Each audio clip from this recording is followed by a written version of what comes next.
Right now, I'm going to turn the time over to Imam Yasser. He comes to us from the Islamic Society of Greater Salt Lake. He also leads the downtown Salt Lake Mosque, and we are so grateful for him today to be here. He is going to share with us a prayer or a blessing from him, and then we will move on to our keynote presentation. So thank you very much, Imam. Thank you, Vinay. To all of my fellow participants, faith leaders, and everybody who organized this a very important event for our community and our state, I greet you with the Arabic greeting in Islam, Assalam alaikum, which is peace be upon you, and in Hebrew, Shalom, which means peace be on you. Today's event, although online, but the spirit of this event is as strong as in person as it was last year. I'm privileged and honored on behalf of the Islamic Society of Greater Salt Lake, the first and the oldest Islamic organization in the great state of Utah, to do the opening blessing and prayer. I thought very, very deeply that a person who is not worthy of speaking to all of you in your leadership and in your rich faith traditions, what can I bring that will not only inspire me and inspire all of us together as a diverse community of faith leaders and participants to fully capitalize on this great initiative that helps heal our community from the challenge that it faces. And I found something that I would like to share with you. As a professional in the medical field and a researcher by education, and also a licensed sacred text scholar in Islam and its traditions, one of the first things before we receive our license to teach the sacred text to anybody who comes to our doorstep is that our teachers, before they impart on us the license, they take from us a reminder and an understanding and a commitment in this manner. Our Holy Prophet, Muhammad, peace be upon him, he said to one of his companions 1400 years ago, he said in the sacred tradition that all the teachers, when they have students, they impart on them and then they take their commitment before they give them the license to teach, is that they have to verbally agree to this statement by our Holy Prophet. Let's consider the statement. The statement is by the companion of our beloved Prophet, Muhammad, peace be upon him. He said, Ar-Rahimuna yarhamuhum ar-Rahman. The people who are mercy givers on earth, the one in the heavens who is the most merciful, shall give them mercy in abundance if they show his creatures abundance on earth. And then he said, Irhamu man fil ard, yarhamukum man fis sama. Show kindness and mercy to everything on earth, and the one who is in the heavens will shower you with his mercy. So as a faith leader and as an imam, which the Arabic word means to be the person in the front, we have the first and foremost responsibility to share and express kindness and mercy to all of our people and inhabitants in the states, regardless of their backgrounds and regardless of their traditions and regardless of the challenges that they have faced. And when we do that, we will receive the abundance of God's mercy on us in our lives, and we will become the beacons of mercy so we can share and celebrate the mercy of the Almighty. With these words, I solemnly pray that whoever has organized this meeting and the compassion and the humanity that went into organizing this event, and for all the people who are listening, that the one Almighty gives us the ability to achieve the fulfillment of mercy on earth and to celebrate his mercy and share his mercy to the fullest extent that is available to us and shower the people who need the help most in these difficult times with the gift of mercy for all mankind. And with that, I say Ameen, and peace and blessings be on all of the prophets, starting from Adam and ending with our beloved Prophet Muhammad, peace be upon him. And thank you for giving me this blessed opportunity to address all of you faith leaders with your rich traditions and your backgrounds and your commitment for our state and our community. Thank you.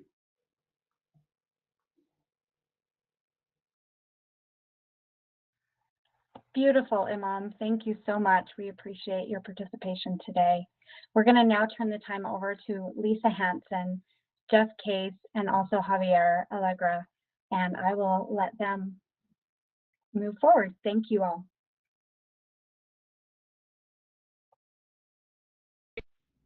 Hello, everyone, and welcome to this session of the Faith Summit 2020 virtual. We are honored, and this is a privilege to be here and to be able to speak to you all and to share some of our experiences and some of our knowledge or some of our lived experiences throughout our lives. I want to thank Lisa and Jeffrey for their support and for their encouragement and for having me present with them. I just want to say that the title of our presentation is, let me go back, is promoting belonging, preventing suicide through actions and promoting belonging. And I want to focus a little bit on promoting belonging. And I want to share a couple of my experiences as Hispanic Latino man, an immigrant living in Salt Lake City for nearly 30 years. And some of those are a bit strong and a bit perhaps unexpected. But I just want to share with you some of the areas in which we perhaps don't necessarily see racism or discrimination or cultural connection or integration in our daily lives. There are some examples that I want to share with you, and some of those are. The first one would be when I was growing up in my country of origin, which is Chile. As a young man, I always wanted that sense of belonging. I always wanted to be a part of something. That, for me, with having grown up Roman Catholic, with a family that is Roman Catholic, I didn't fit in there. I didn't feel like I was a part of that community.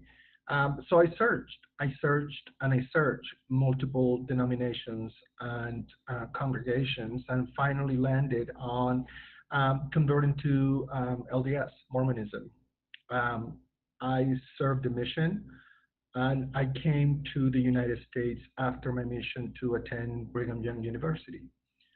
As many of us do, as many missionaries do, and as many LDS members do, come to the promised land, so to speak. That is the vision that we have when we are outside of Salt Lake City. We look at Salt Lake City as this pinnacle of happiness and unity and community where things are just perfect. And we aim for that. We want to see it. We want to be a part of it. We want to be able to walk through the temple. We want to be able to be a part of the general conference and be in the tabernacle, the new or the old. All of those things build up in our heads. And when I finally got here and I came to Utah, and I was so excited. I was so elated to be here. I was very, very disappointed on my experience when I went to the church was entirely different atmosphere. And I don't want to really bring point fingers to anyone, but this is my experience. This is what I went through. So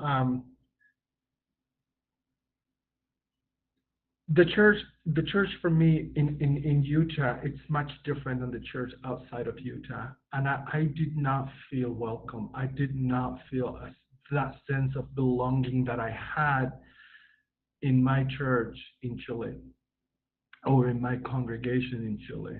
Um, Many assumptions were made about me, many comments. Um, I remember the first time I walked through to a Sunday meeting, um, not a single person said hi to me, and I was so nervous because I didn't speak the language, I didn't know anybody, and I was on campus, so there were a lot of classmates and young people in there. So for me, it was very challenging to introduce myself to anyone. In fact, I try not to talk because my English was so broken. I was embarrassed. So I that experience along with many others of similar um, um, in his emotional intent really threw me into a very deep depression.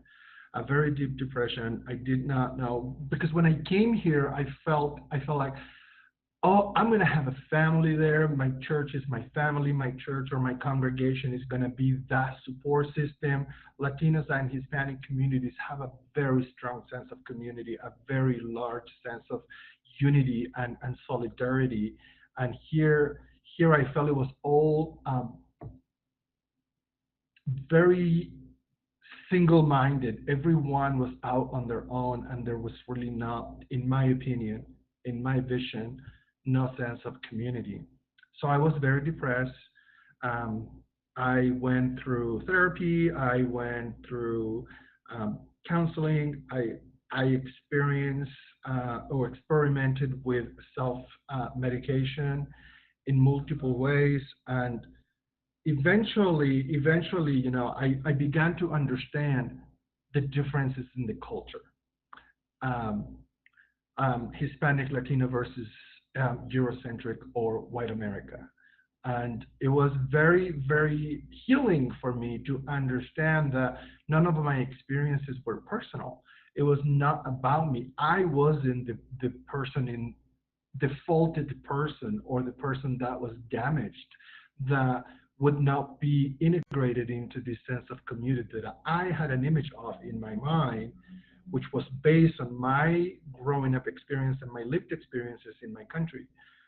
It was different here. And once I learned that that wasn't about me, that there was just a different space, a different mindset, I was able to move forward um, and begin to build this life that would turn out to be much different than I had expected it. But I do want to say that assumptions and and stigma and stereotypes play a big factor on me not having this sense of belonging. You know, I can share multiple experiences, but in a nutshell, I was assumed to be uneducated, was assumed to be many things. And with that, uh, I recluded myself, I retrieved myself because I didn't want to connect with anyone because everybody had already made an assumption about me, which is entirely incorrect. And I felt like I needed to find my tribe, so to speak. I needed to find the people that were not necessarily like me or looked like me or spoke like me, but those that have the same mindset or the same mind frame in which we would connect at a much deeper level than just skin deep. Um, Javier, you make an interesting point that I want to emphasize, if you don't mind. I want to underscore that you perceived the congregation as feeling like they were offering belonging, but they were not. And they may not even have been aware. And that's our first point, is that just because we think we are speaking the speak, talking the talk, and we think we're doing something, we may still be missing the point. And important groups and individuals may feel as though they are stigmatized, discriminated against, and oppressed by our efforts. I just want to underscore what you're saying. Thank you, Lisa. I was getting to that. Can you mute yourself? Okay. So I just want to say that I want you all to know that as I grew emotionally, mentally, and physically in this country, I grew to understand more and more. But I want to encourage you to uh, welcome those, make an effort, and extend your hand sincerely and without assumptions to those that come into your congregations. It is very difficult, and I don't know if I really can convey this message. It is very difficult to move from a country that is all that you know into a new space where you don't know anyone. And when you go to church that one day, when this new person happens to be there, that first visit to the congregation, to the church, to the mosque, whatever it might be, you have no idea how hard that moment is. So many fears. And then having it not be necessarily what we expect it to be, that is, a growing lesson we have to face, right? We need to learn that we're in a different space and we need to learn to navigate that. However, had I had someone come up to me and say, "Hi, what's your name? Welcome. Where are you from?" Or even just sit next to me, it would have been a much different experience. And I also want to challenge everyone today to think about the assumptions you make in your mind. We all do these. No one is perfect. Our mind runs faster than we can speak. So our mind thinks before we can say, "Oh, no, that's not right." And we don't say it. However, I want you to challenge yourself to think about what are the assumptions that people make. When you see someone in any space, whether it's your workspace, your church, your congregation, or your free time, when you see someone, when you are faced with a new person that looks different than you, what are the first assumptions or the first thoughts that come to your mind? And do you make judgments and decisions based on those initial thoughts, which a lot of us do? And then, it reverses itself in the end, because for me, I started to make assumptions about the dominant culture here, or the Eurocentric culture, or the white culture, that I did not want to engage because I knew they were this way or that way or this other way. And I found myself learning I am doing the exact same thing that I feel it was done to me without even noticing it. So it's not enough to say I'm not a racist. It is not enough to say I don't judge, because we all do. Whether we speak of it or we say it out loud, initially and in some form we all do. I invite you to look into cultural humility, and understanding how this can be so impactful for your congregations, and for your practices as well, for those that are professionals in the area. And I just want to say that cultural humility and cultural integration, which cultural humility and integration are the same thing, it's just a new term, but the approach of cultural humility is to understand that the point of being culturally appropriate or culturally sensitive comes from self-reflection. To understanding that there are power balances when they don't need to be any power balances, and to develop partnerships with those other people and organizations where people that don't look like you exist or are. Cultural humility is is based on understanding the other person before you. If you can take a moment to try to understand what the other person's perspective is before you utilize your filters to make an assumption or a judgment, that might change your perspective and that might change your mind. I wish one of my colleagues would have been here to share one of the experiences that she had, which Lisa and Jeffrey heard, because it's so powerful and so intense, and I'm not sure that it will have the same effect if I share it. But Lisa, if you feel that I should, I will. But is that a thumbs up? So okay, so one of the interns we had at Latino Behavioral Health is from Mexico. She is attending school here. She is a member of the Catholic Church, and she is in fact an ordained nun. And so she is a sister. She came here with her congregation support to attend school and to get her degree. Now she is going through her master's degree now. And she is an incredible human. She is lovely. She is full of love for everyone, service-oriented, community-oriented. Now, when she first got here, she's here in the States living in a home with two of her sisters. So there's three sisters living in this house. And when they went to church that first Sunday or whatever day it was, when she first got here, she had a very similar experience as I did. The two sisters that live with her are Caucasian, and she is a Latino and Hispanic woman, the person I'm speaking about. And when they got to the church, she had a similar experience as I did. No welcome, nobody would talk to her, and some of the assumptions that were made of her is that she was the maid of the other two sisters, that she didn't speak the language, and some other assumptions to the same ilk that she still has to deal with, and she still feels like have not gone away. So it's very hurtful and frustrating when our assumptions come out in actions. And we can not only really hurt someone's feeling, but we really can isolate someone that is of tremendous help and support to your congregation. I mean, I'm talking, had she come into the church in her full habit, she probably would have not experienced any of these.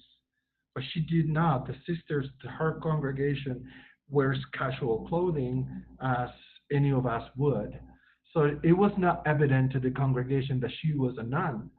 So they assume in media what is, well, she lives with two white sisters. She's from Mexico and doesn't speak the language, so she's probably not a nun. She's probably the maid, or she's probably someone that cleans, or she's probably someone that whatever else, and many others that I'd rather not mention. But so just think about it. Just challenge yourself. Think about what comes to your mind. Stop in your tracks and experience that moment. Why am I thinking this? Why am I making this assumption of this person that I've never seen before?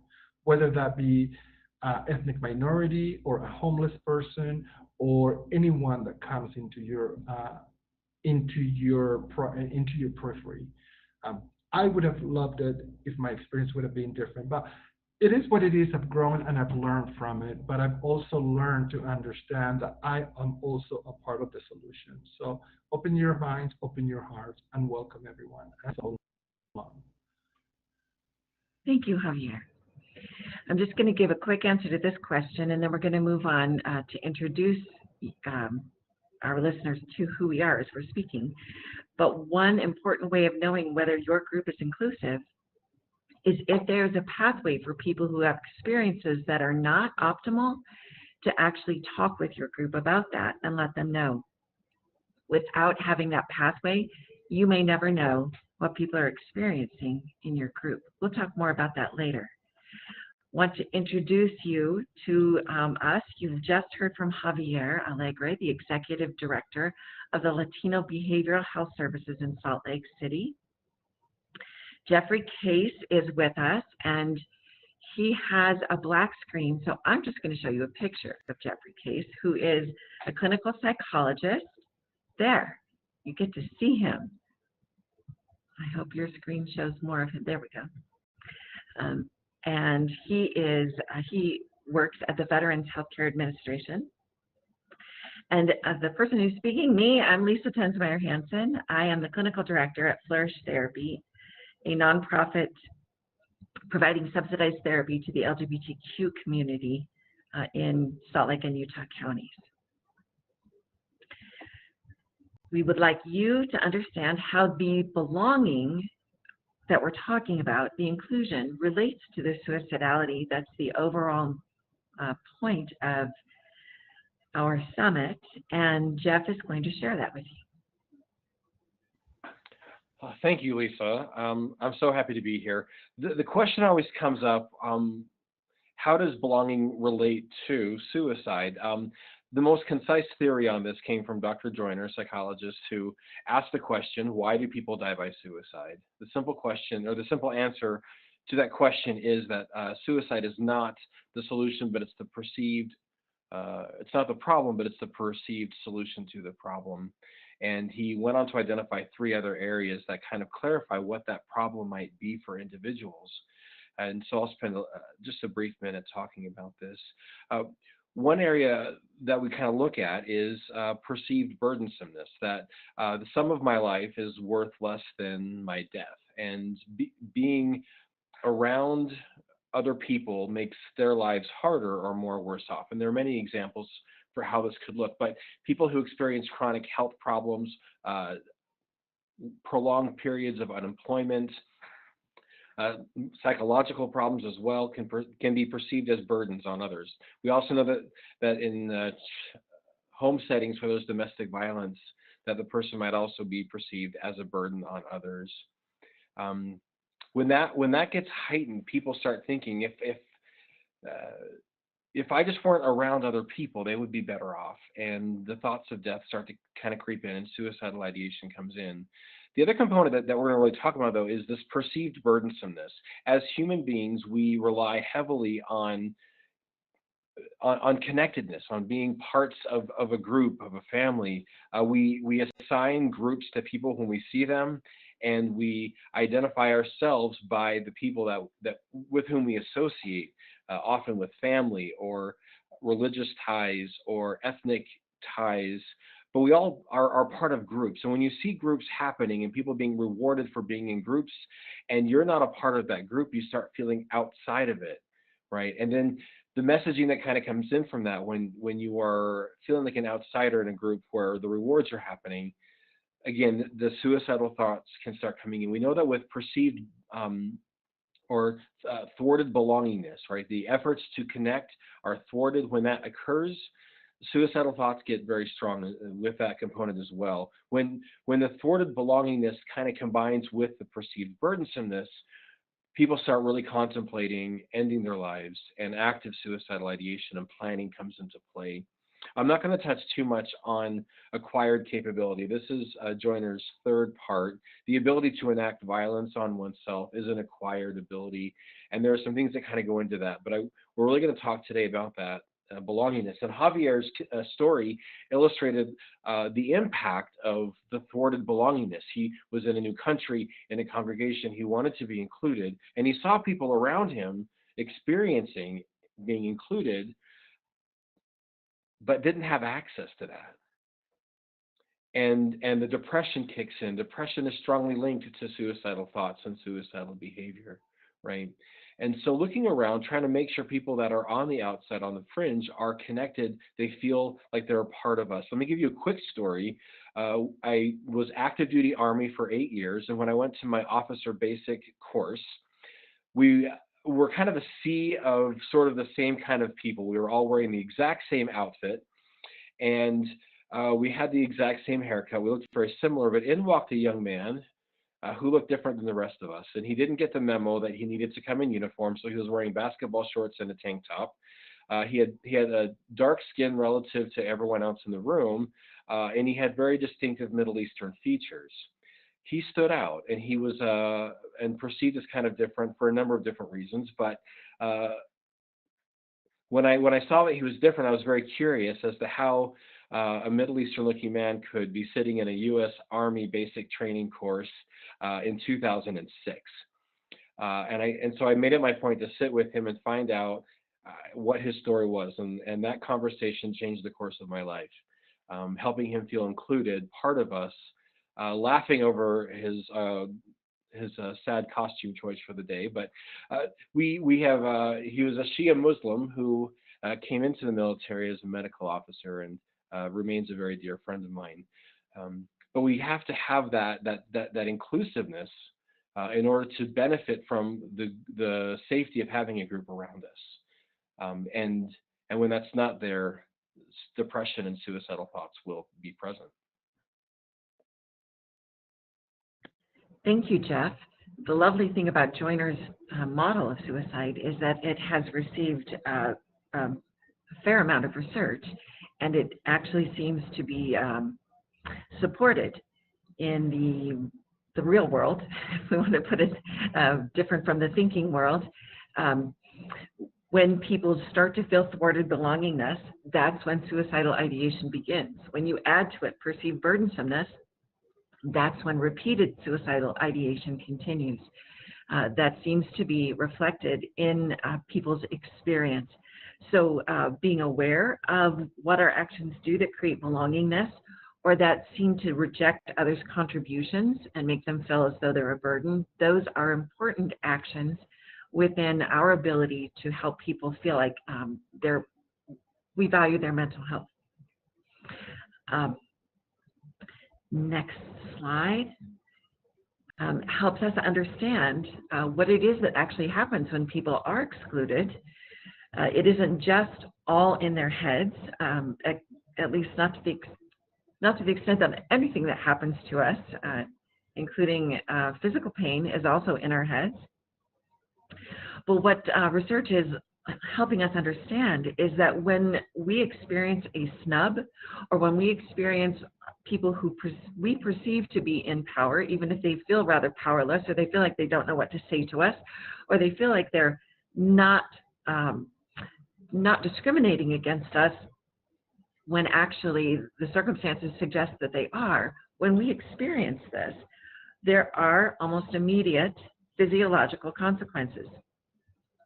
We experience if someone walks past us without speaking, there is a measurable increased cortisol response in saliva.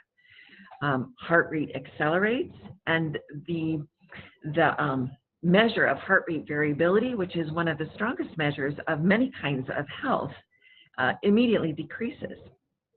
We also get a measurable awareness of distress in the dorsal anterior cingulate cortex, which is identical to the distress experienced with what we would consider to be physical pain. It registers in that part of the brain exactly the same. What we also discovered from research is that when people are socially snubbed, or when they experience discrimination and oppression, their ability to tolerate stress is reduced. There is increased irritability, a decline in cognitive performance, and memory confusion, for which people who experience this are then often blamed for why they weren't included in some way, when it's actually the consequence of lack of inclusion rather than the cause. I wanted to say just a little bit about the history of exclusion and how it happens. Processes of inclusion and exclusion have been part of almost all histories of societies. It seems to happen naturally as a society decides what makes for good living, or what makes for healthy living, or what makes for a way of survival. Societies seem to slide into exclusion. And in order for that to be repaired, societies actually have to deliberately do the inclusive actions. And societies that actually create inclusion following exclusion can create better societies. Those who do the opposite, that is, people who have been included and are now excluded, actually have worse outcomes. So once we begin inclusive actions, it's important to continue along those pathways. What really stands out to me about Javier's stories is that the people who were stigmatized or who were dismissed didn't have a way of letting the people who probably cared about this, there was no pathway that the people in power had created for others to say, I've been hurt by the system, and to have that story be valued. And without that pathway, people who care sometimes don't know. So it's important for the people who are in power in an organization to create that pathway, make it open, make it safe, and make it inclusory, rather than to blame someone who might have a complaint. This slide, I think we set up for Javier to tell some of the stories that may have already been told, because this one is about whether accidental exclusion is as damaging as deliberate exclusion. And research tells us, yes, it is.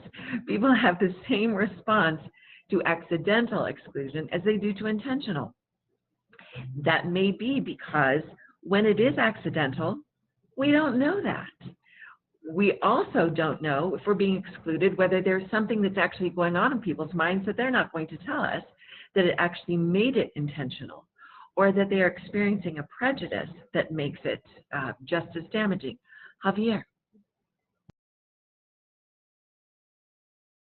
I just want to say very quickly to emphasize your point that I am very well aware that most of the damaging situations in my experiences were unintentional.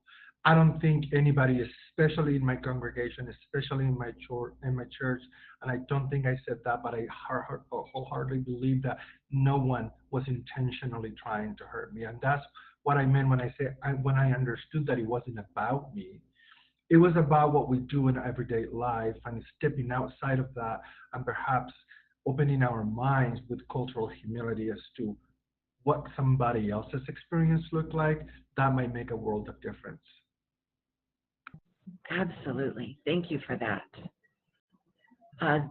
This question is an important one, supported by research as well. Unless we actually have sufficient numbers of people at our table who are different from us, we will likely never receive their perspective. Our circles of power are not safe enough for people who do not have a history of their voices being valued to simply step in and have their voice valued. A really important article in BYU Magazine within the last couple of months made this really clear. In the engineering department, women who were in the engineering department, there were only enough of them during the time of this evaluation to have one per small group of engineering students. What was discovered was that when there was only one woman within the group of men, their voices were not heard. There had to be an equal number of women as men in order for their voices to begin to be heard. And we can imagine transferring that to many other groups that we desire to include. If they are not in some way at our table, we are likely not to hear what it is that's keeping them from participating. This is our action slide, and each one of us on this team has brought a few of our action requests to you. And I think, Javier, if you want to start, I think the first one might be yours.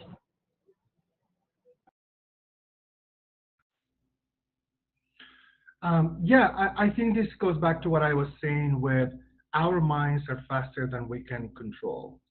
So sometimes when we are presented with a situation that it's unfamiliar, or we are in the space where we see an unfamiliar face, we tend to gravitate to what we know and the people that we know.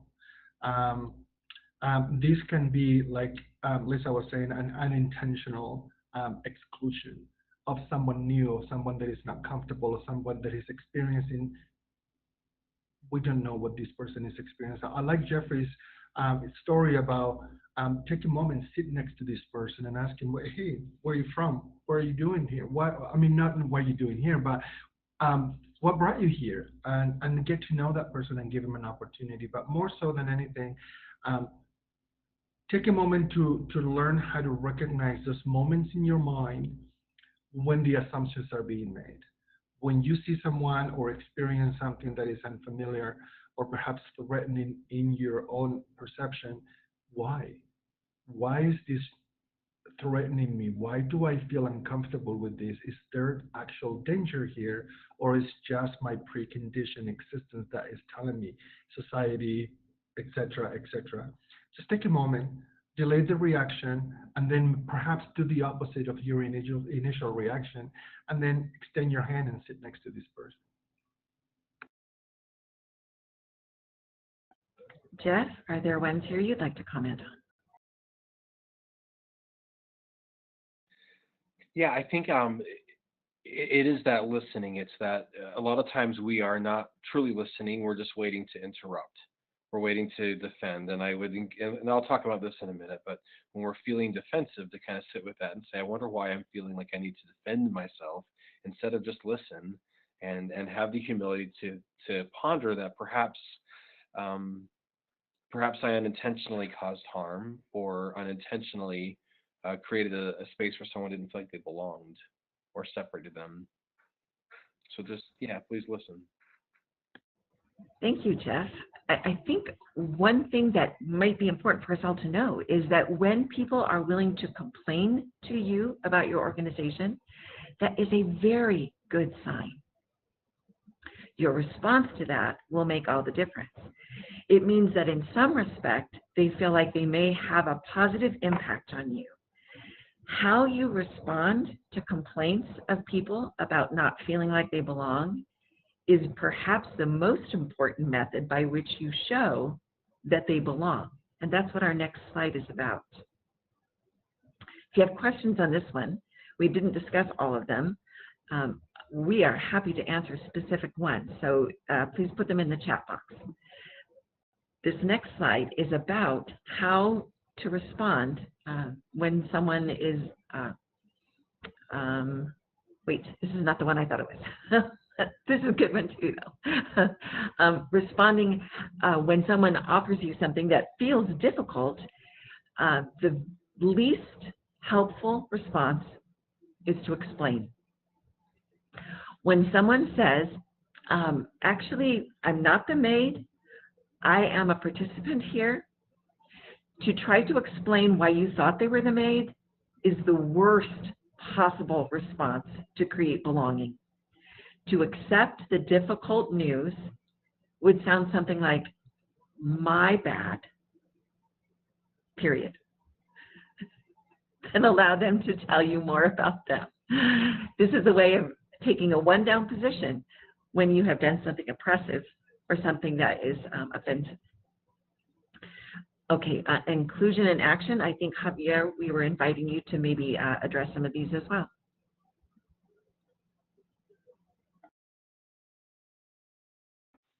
Absolutely. And I think these points go back to some of the elements that I had mentioned before. If you take a moment to delay the reaction and then stop yourself and try to remember that moment, what are you feeling? What are you thinking? And then perhaps at that time or at a later time, revisit that and say, why was that my reaction? Why did I think those things without even speaking to that person? So while you take that moment to reflect, perhaps delay your self analysis and then reach out to someone that looks different from you. I know that in my congregation, we were always taught this as missionaries and as young people in the church. We were taught, reach out, sit next to someone different, sit next to someone new, or a visiting member of the congregation. Don't sit with the groups that you always sit with, because that creates exclusion and it's unintentional. I know that.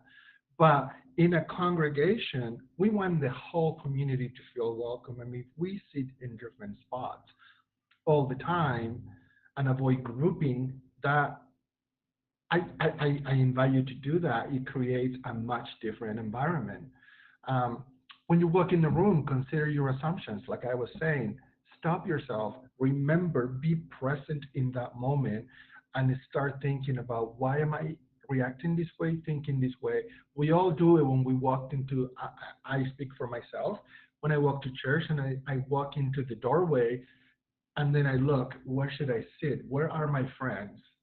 Where is my tribe? Where are my peeps? And then I look for the best possible, most comfortable, innocuous space for me to sit. And then stop, think differently. Look at it and say, like, who is new here today? Who looks different than me? And then let's go and sit next to that person. I know that it's uncomfortable sometimes and scary, but you probably don't know the experience that person is having that day. That person is just as scared, just as nervous as you probably are or would be by sitting next to him. But that moment can make a world of difference to that person. And even because each of us can make a difference as an individual in a group by doing exactly what Javier is talking about, there's also ways that people in charge of a group, whether it's a class or a whole congregation, can create an atmosphere that makes very clear that that is what this group is about. A leader has tremendous power over the ambience of the group in these ways, of making people feel welcome, of making sure that people are included, of making sure that it is a group norm to not sit in the same places that one usually sits at, to make sure that if someone leaves the room because they feel distressed, that someone is aware and cares for them, of making sure that people who seem to have reactions to what is said in a group are brought back in some way that is safe for them, of taking complaints in a way that suggests that person's experience is as important as someone who feels very confident within the group. Jeff, do you want to say anything about these, inclusion and action? Yeah, thank you, Lisa. And I would say that there's that saying. It's one of our favorite scriptures that says, "By small and simple means are great things brought to pass." So don't underestimate the power of sitting and smiling and being friendly with someone. I would say, to add to this, inclusivity has to be in what discussions we're having. So I'm a gay Latter-day Saint, and I do feel on the outside in a number of different settings, but that's fine. I understand my role in that. However, when I was asked to speak a lesson on the atonement, I said, well, I can't talk about the atonement without talking about my experience as a gay Mormon. That's how I've learned about the atonement. And the church leader was not comfortable with that and thought church was not the right place to have that discussion. So my voice was silenced, and my experience of Mormonism was devalued, and I felt like an other. So I now have that stipulation. If I am to speak, that my experience in gaining an understanding of Christ will come from the place of my own experience, and my voice does need to be included. So that I would like to add that with this piece. We're going to talk a bit about what happens though when we make actions to include, when we start changing things. It may create discomfort, and I think Lisa and Javier have both discussed this discomfort. I have felt very uncomfortable at times as well, trying to be inclusive and reaching out. What I would say is that discomfort is a helpful thing for us. It teaches us. Stepping back one step, when we consider that mood is designed to educate us, to inform us, if we're feeling uncomfortable, we're being informed that there's a thing that's kind of disjointed or perhaps out of alignment, right? Learning how to sit and be okay with being uncomfortable, we will learn things about our own world and the worlds of those around us, what's happening with around us. So sitting in that space where we can kind of be uncomfortable and see what comes up for you. Why not have a discussion? Why not sit with a person? And you might learn something about yourself, right? I gave a lesson recently on the experience of women at church, and I was going to share some experiences from stories that I'd gathered over the years from various friends. I can't speak for women, but what I could speak was of their experience, and it made a lot of the men in that room uncomfortable, and they felt very defensive. And I told them the rule was, you may not say, but most church leaders are really good men. I don't care. That's true. But I want you to sit with the discomfort and let that teach you and inform you about what kind of leader you intend to be if called upon. Do you want to experience that discomfort, right? Guilt is designed as an uncomfortable emotion to help us stay within our own value system, keeping our behaviors and our words within our value system. So guilt is designed to teach us about what it is that we value. So be okay with being uncomfortable. It has taught me a great deal about myself, and I think it would instruct you as well to understand kind of how you understand yourself and how you understand the world. Don't be afraid to be uncomfortable. Thank you, Jeff. We've come to our final words. Javier?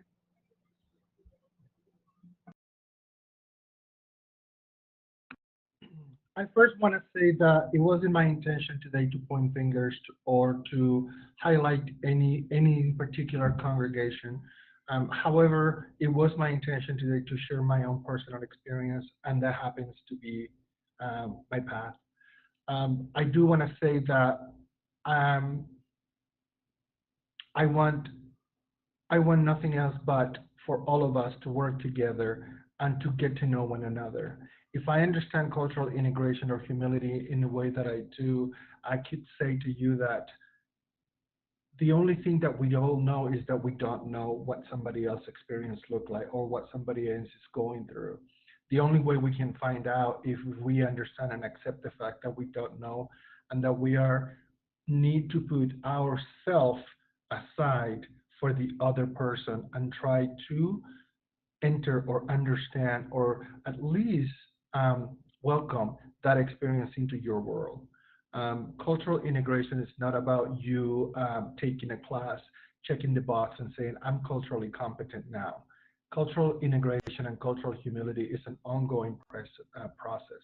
It's a process of getting to know one another. Culture is a very broad word. It can mean so many things to so many people. However, when we talk about welcoming spaces and creating a sense of belonging, we have to know that we know one experience and it's our own. Somebody else's experience is different. So I welcome to stop the assumptions and consider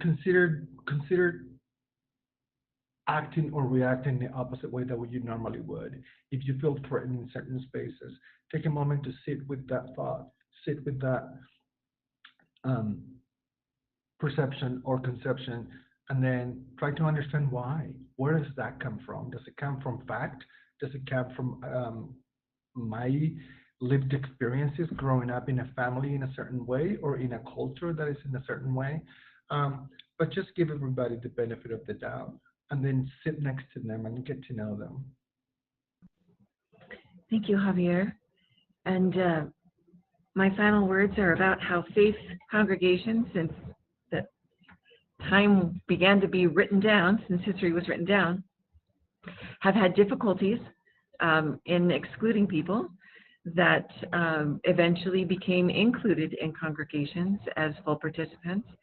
And so it seems to be a path for every congregation at every time to consider who it might be excluding and who God might actually want to be included at the table and discussing how next to do the work of the faith community. Benet?